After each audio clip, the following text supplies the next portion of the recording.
year of 2000, Fear Effect was released for the Sony PlayStation.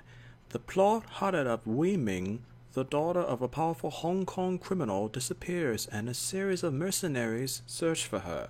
Hana Suva-Chil, a biracial woman of Chinese and French descent, is one of the mercenaries along with Royce Glass and Jacob Deke Decor. The pair go through the plot of the game and continue with their exploits after saving Wei Ming.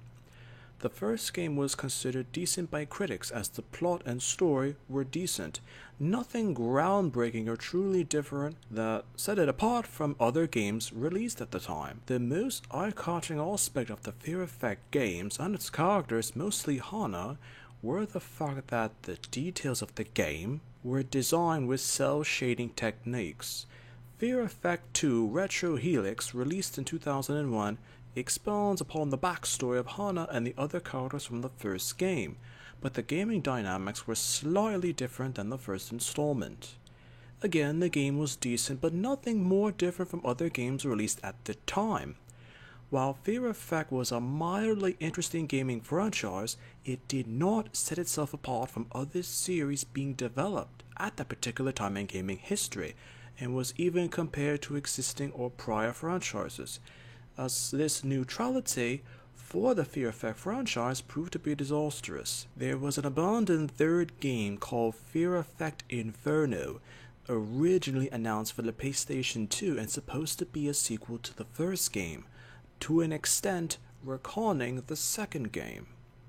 What's known is that the proposed third game would have followed the best ending to obtain by playing the original Fear Effect. Various other details were also transparent and announced, but nothing serious besides simple ideas for a possible third game.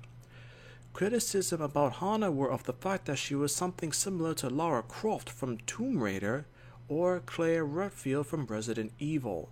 Hana Suva-Chil didn't really stand out with gamers in terms of a strong or powerful woman in games to lead or to be visibly seen in a franchise, even though at the time there was enough room in the video game market for someone like her. Fear Effect had plenty of Asian themes, and a biracial character in Hana, which was drastically different from most other heroines at the time, but according to critics and gamers, there was nothing too different again that really set Fear Effect aside from the other games that were released.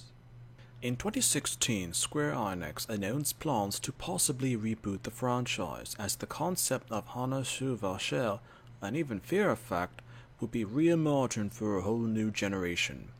Initially funded through an online campaign, Fear Effect Sedna was released under license from Square Enix. Being released in 2018, ignoring the plot established by Retro Helix, it continues the original storyline established by the first Fear Effect game. News from the game was mixed, with some critics applauding the continuation of the Fear Effect franchise after nearly 20 years from the release year in Retro Helix in 2001, while others were disappointed with the fact that the game was forgotten so quickly after release, theorizing that times have changed since Retro Helix was released and most gamers weren't exactly interested in the series anymore. Sometimes a character can be forgotten, with the reason being that they were too similar to all the others.